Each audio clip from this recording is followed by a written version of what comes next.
You think love is pure until you realize it can ruin you. That's what I told myself when I saw him again after 8 long years. The man who saved me from drowning now looked like the ocean that could swallow me whole. I didn't plan on coming back. Hell, I swore I wouldn't. But life has a twisted sense of humor, and fate, it's cruel in the most elegant way possible. One email, just one, was enough to pull me from New York City back to this suffocating little town in Ohio. And him, always him, Ethan Carter, my teacher, my savior, my secret. 8 years ago, he found me broken, bleeding, and ready to disappear. He patched me up with nothing but words and kindness, gave me something I didn't even know I wanted, a future. And like the coward I was, I left without looking back. Until now. The first time I see him, he's standing at the edge of the school parking lot, sunlight sliding over the lines of his face. His hair darker now, streaked with silver like threads of quiet storms. He looks older, more tired, but God, still beautiful in that devastating way that makes you forget how to breathe. And I hate him for it, because I didn't come back to fall in love again. I came back to burn bridges, to rip open wounds, to remind him and myself that what we had was never real. At least, that's what I keep telling myself as my feet carry me closer to him. Liam. His voice is the same, deep and warm, curling around my name like smoke, like home. Home. I flinch at the word, even if I never said it out loud. Mr. Carter, I reply, letting the formal title roll off my tongue like a blade. His jaw tightens, just enough for me to notice. 8 years gone, and he still reacts like that. Good. Let him bleed a little. He smiles soft, careful, like he's afraid I might shatter again. It's been a long time. Not long enough, I say, and it tastes bitter because every part of me is lying. The truth? I remember everything. The way his voice could steady the chaos in my head. The way he stayed up nights to make sure I didn't quit school. The way he touched my shoulder once, just once, and it burned into my skin like a brand. Back then, I was 17, a disaster in ripped jeans and empty pockets. He was 28, too good, too kind, and too far out of reach. At least that's what we told ourselves.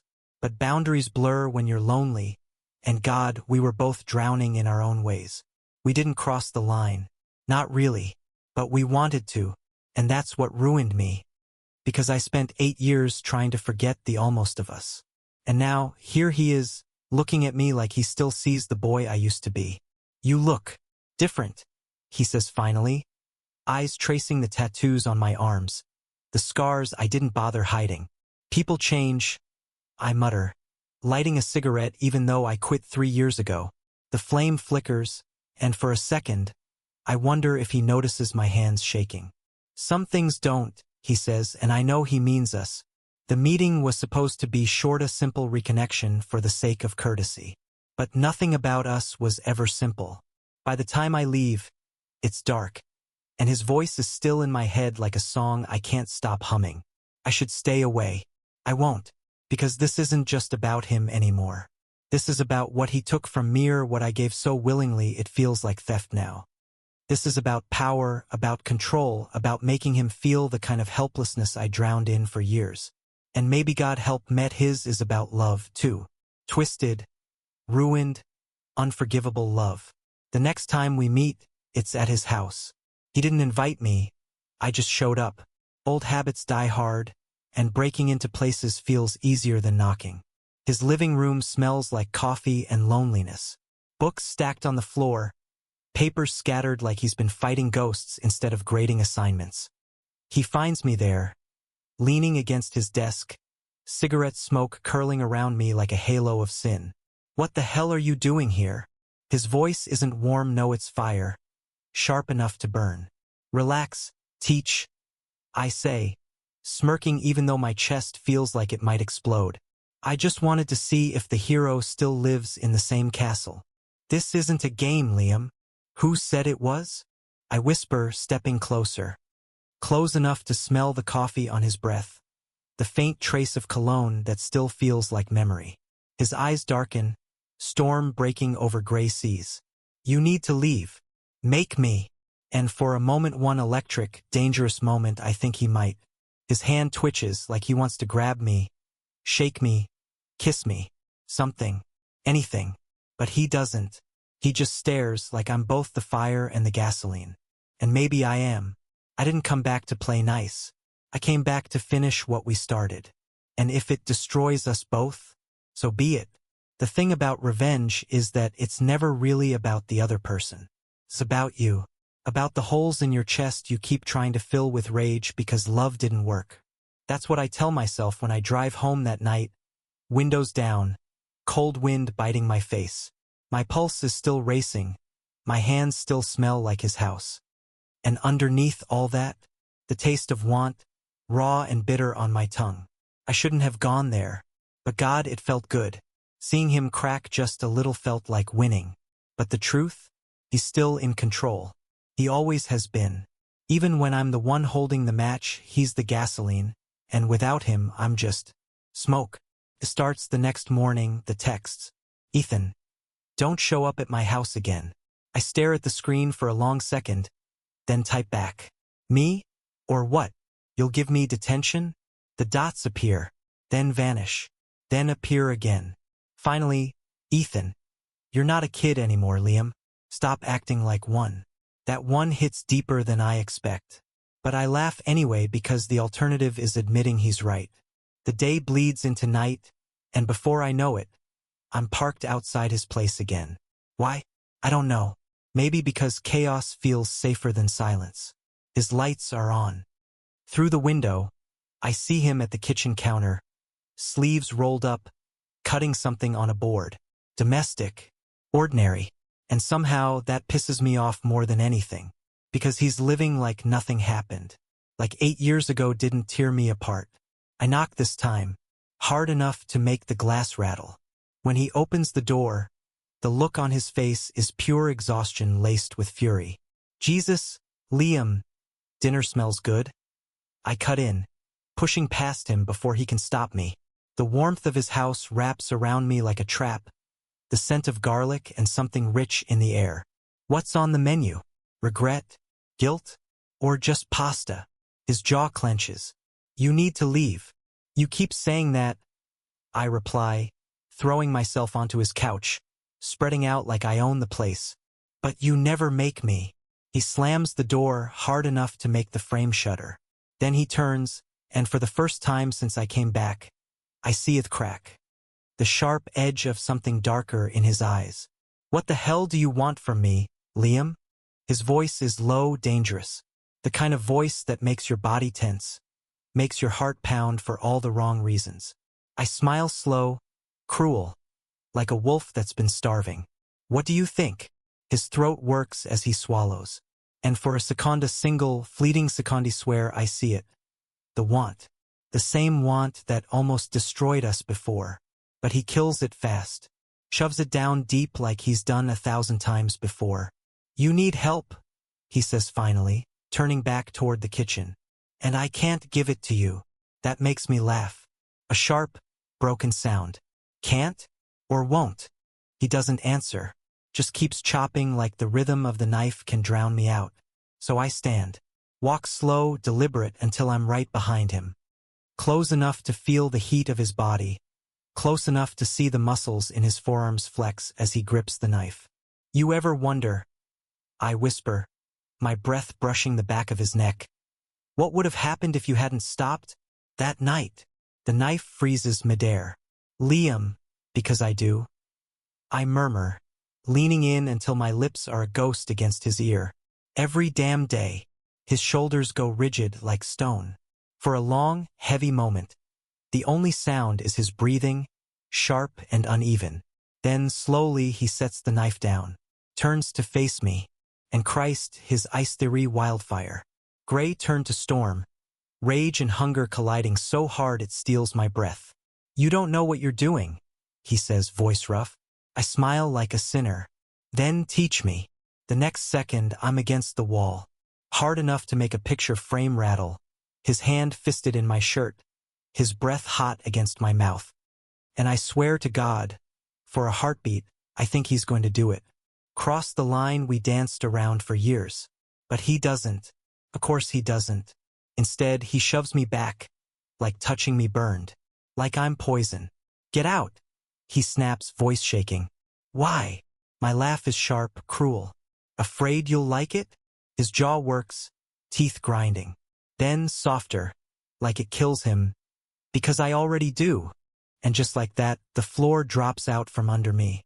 He turns away before I can speak, before I can breathe. Grabs the knife, slams it into the sink like he can carve the confession out of existence. I should leave. I don't. Instead, I cross the room, slow and quiet, until I'm behind him again. And then I do the one thing I swore I wouldn't. I touch him, just my fingertips, brushing the edge of his arm. A whisper of skin on skin. But it's enough to make him suck in a breath, enough to make my pulse go feral in my veins. 8 years. I murmur, my voice low, dangerous. 8 years, and you still want me. Tell me I'm wrong. He spins, grabs my wrist, shoves it away, but not before his fingers linger just a little too long. Go, he says again. But this time, it's not anger in his voice. It's fear. Fear of me. Fear of himself. Fear of what happens if he lets go. I leave eventually, slamming the door behind me, laughing because the alternative is breaking down in his hallway.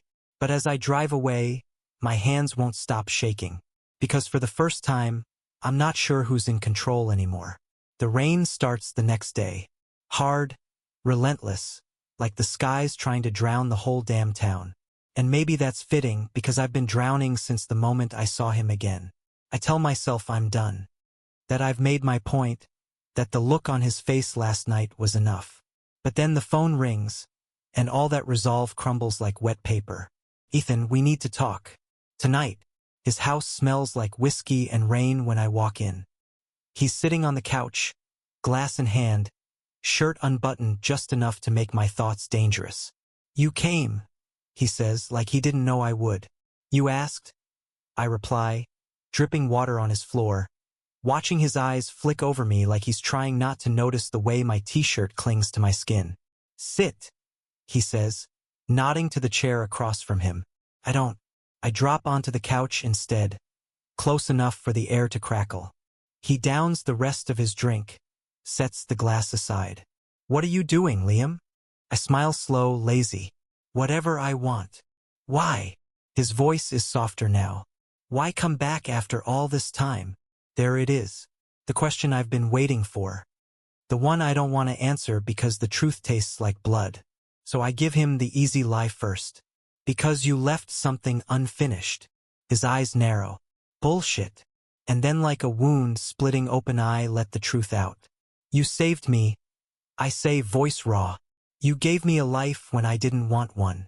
And then you left me to figure out what the hell to do with it. Do you have any idea what that feels like? To owe someone everything and hate them for it at the same time. His breath catches. For a second, I see the guilt, the ache, the love he's too afraid to name. I never meant to hurt you, he whispers. Maybe not, I say, leaning in. So close I can feel the heat of him, smell the whiskey on his breath. But you did. And now, my fingers brush his jaw, light as smoke. Now I get to decide what to do with that. His eyes flick to my mouth. My heart stops.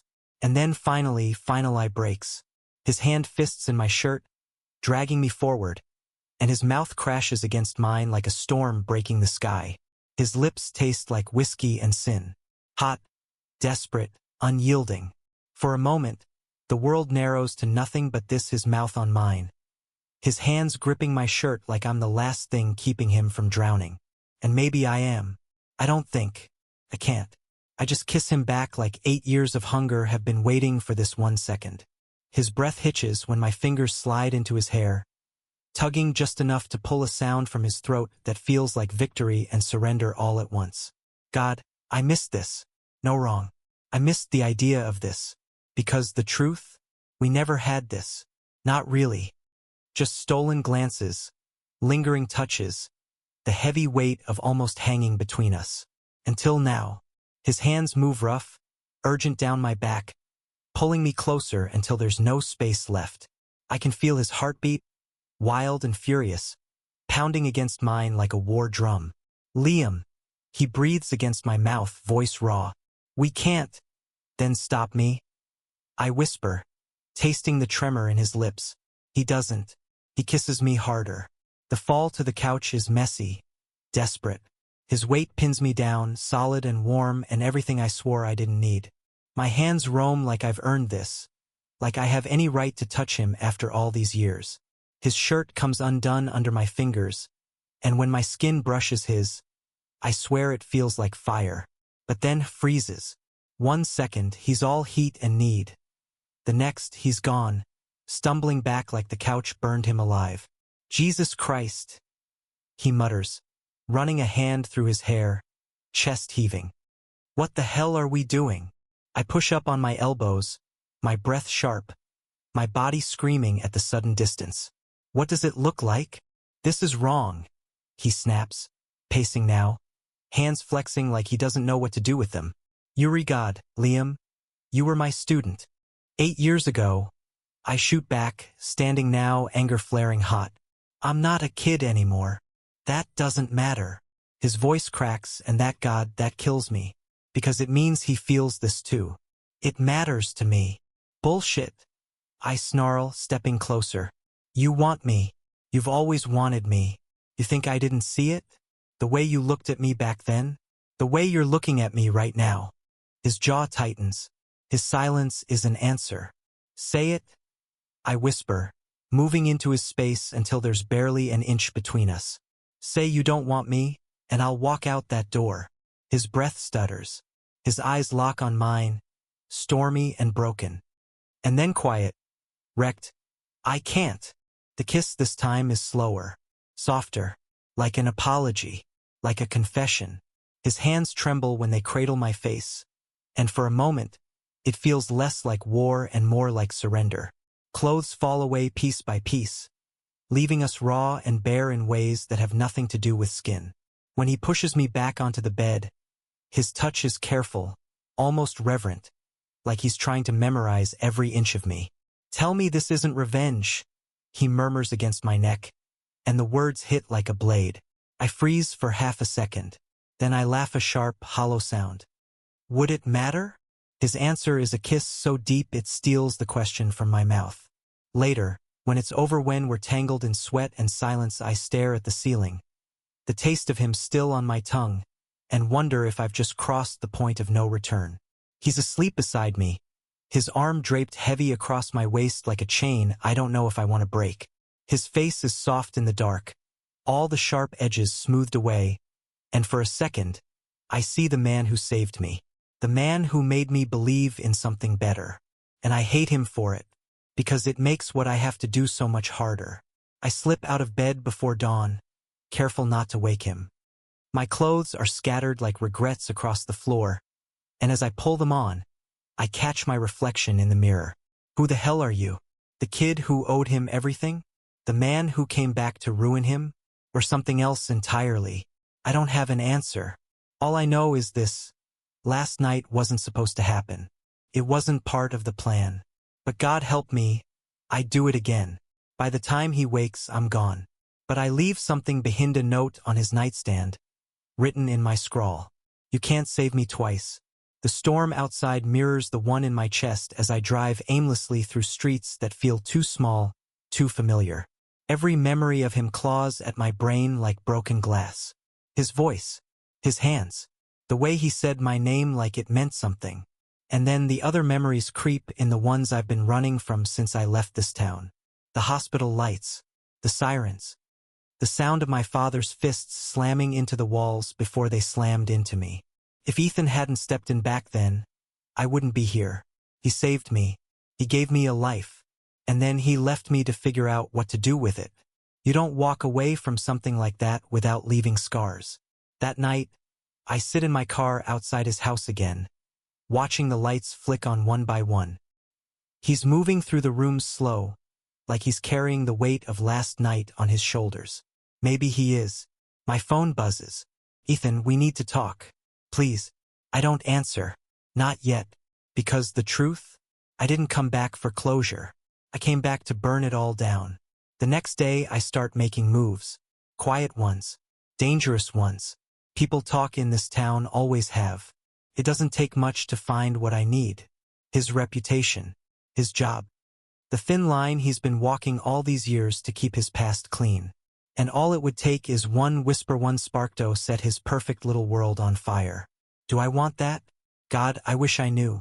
When I finally show up at his door again, he looks wrecked. Hair a mess, eyes bloodshot, like he hasn't slept since I left his bed. Liam, his voice cracks, and it does something ugly to my chest. Miss me? I smirk, stepping inside without waiting for an invite. This can't keep happening, he says, shutting the door, leaning against it like he needs it to hold him up. Last night was a mistake. Funny? I say, tossing my jacket on the couch. It didn't feel like one when you were begging me not to stop. His jaw tightens. You don't understand. No. I cut in, stalking toward him until he has to straighten or let me pin him there. You don't understand. You think you can just save someone and walk away like it doesn't mean anything? Like it doesn't leave them bleeding? His breath hitches. Liam, I spent 8 years trying to hate you. I whisper, close enough to feel the heat of him, to see the flicker of something dangerous in his eyes. Turns out, I'm not very good at it. His hands tremble when they grab my arms, like he's trying to hold me still, hold himself together. Don't do this, he says, voice breaking. Don't make me choose. Between what? I demand, my heart slamming against my ribs. Between what's right, he says, and his voice is a raw wound now, and what I want. And then God help us both kisses me again. The rain had stopped, but the world still smelled like a storm when I walked back into his life one last time. The house was dark except for the glow from the kitchen. Ethan stood by the counter, a glass of whiskey in his hand like it might hold all the answers. He didn't look surprised to see me, just tired, bone-deep tired. Figured you'd come back, he said, voice low, rough as gravel. Did you? I leaned against the doorway, pretending like my chest wasn't a riot of nerves and fire. Guess you're not as smart as they all think. He let out a sharp laugh, bitter, empty. What do you want, Liam? Really? The truth burned on my tongue, but I wasn't ready to spit it out. Not yet. Not until I saw the look in his eyes when the knife finally twisted. You? I said simply, and his jaw clenched like the word hurt. Don't do this, he whispered, and something in his voice, God. Something in his voice almost made me stop. Almost. But I'd come too far. I tossed the envelope onto the counter between us. It landed with a soft thud, heavy with everything I'd been carrying since the day I came back. What's this? He asked, but I saw the flicker of dread in his eyes before he even touched it. Proof, I said, cold as steel, that your perfect little life isn't as clean as you pretend. He opened it with shaking hands, eyes scanning the photos, the printed emails, the records I dug up like bones. His face went pale. Jesus Christ, Liam. His voice cracked like glass. 8 years ago, I said, my voice cutting sharp. You saved me. You gave me a way out. And then you left me with nothing but pieces. You don't get to be the hero and walk away untouched. His eyes shot up to mine, fury and heartbreak warring in that storm-gray gaze. You think this makes you whole? You think destroying me fixes what happened to you? Maybe not, I said, stepping closer, my heart a war drum in my chest. But at least it makes us even. He laughed in a hollow, broken sound. Even? Liam, if you do this, you don't just ruin me. You ruin yourself. Everything he stopped, like the word tasted too dangerous. Everything you feel for me. Was that all a lie? The question hit harder than I expected. For a second, my throat closed, my vision blurred, and I hated him for that tuffer making me feel when all I wanted was to burn. Was it a lie? He pressed, voice breaking now. Tell me, Liam. Tell me it meant nothing. I opened my mouth to say it, to spit the venom I'd been holding for years. But the words wouldn't come, because the truth, the goddamn truth was that it meant everything. Every stolen glance, every almost touch, every kiss that tasted like salvation and sin. It was real. It was the only real thing I'd ever had. And suddenly, I couldn't breathe. I grabbed the envelope, ripped it in half, then again and again until the pieces fluttered to the floor like ash. My hands shook. My chest felt like it might split open. "God damn you," I choked out, and then I was moving toward him, against him, my fists pounding weakly at his chest until his arms closed around me like steel, like safety, like home. "Liam," he whispered into my hair. And that was it. The dam broke. I sank against him, sobbing in a way I hadn't since I was 17, and the world felt like a monster with my name in its teeth. He held me through it all, his hands steady on my back, his voice a low murmur of words I couldn't catch, didn't need to, because for the first time in 8 years I wasn't drowning. We didn't talk for a long time. Just sat on the kitchen floor, me between his legs, my head on his chest, listening to the slow, steady beat of his heart. When I finally spoke, my voice was hoarse, wrecked. "I wanted to hate you. I know," he said softly. "I tried so damn hard," I whispered. "But every time I thought I could, all I saw was the man who pulled me out of hell." His arms tightened around me, and I felt the shudder run through him. "And I left you there alone." I didn't argue, because he was right. "But I'm here now," he said, his voice fierce, certain. "And I'm not leaving again. Not if you don't want me to." I tilted my head, met his eyes, and saw nothing but truth. Raw and terrifying and beautiful. "You think we can fix this?" I asked because I had to, because hope still felt like a foreign language on my tongue. "No," he said, and my chest clenched until he added, "But maybe we can build something new." The kiss this time wasn't fire. It wasn't war. It was something softer. Something that tasted like mornings instead of midnights. Like beginnings instead of endings. And for the first time, I didn't feel like breaking him. I just wanted to hold on. Weeks passed. Then months. The whispers I'd planned to start never came. The revenge I'd clung to like a lifeline burned itself out, leaving nothing but ash and something fragile in its place. Something that felt a lot like love. We didn't have a fairy tale. We had scars. We had nights when I woke up screaming and mornings when he held me like I was the only thing keeping him upright. We had fights loud enough to shake the walls and silences heavy enough to drown in. But we also had laughter. Coffee in the kitchen at 2 a.m. His ridiculous vinyl collection spinning songs older than both of us. Sunday mornings tangled in sheets and sunlight, his glasses crooked on the nightstand while he kissed me slow, like time didn't matter. And maybe that's what love really isn't, it perfect, not clean. Just two broken people choosing each other over and over again, even when it's hard. Especially then. One night, months later, we sat on the porch, summer thick in the air, fireflies blinking like tiny stars. He had a beer. I had his hand in mine. "You ever regret it?" I asked, watching the horizon fade to violet. He looked at me, eyes soft in the dying light.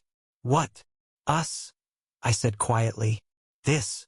He smiled, thin, a small, crooked smile that still made something in my chest catch. "Every day," he said. My heart stuttered until he added, "Because I didn't do it sooner." I laughed sharp and shaky and leaned in to kiss him, slow and deep, tasting every mile, every year, every broken piece that brought us here. And in that moment, in that porch, under that sky, I realized something I should have known all along. Love doesn't save you. It doesn't fix the past or erase the scars. But sometimes, if you're lucky, it gives you a reason to keep breathing. And for me, that reason had a name. Ethan Carter. Thank you for listening. If you find it interesting, please like and subscribe to follow the next stories.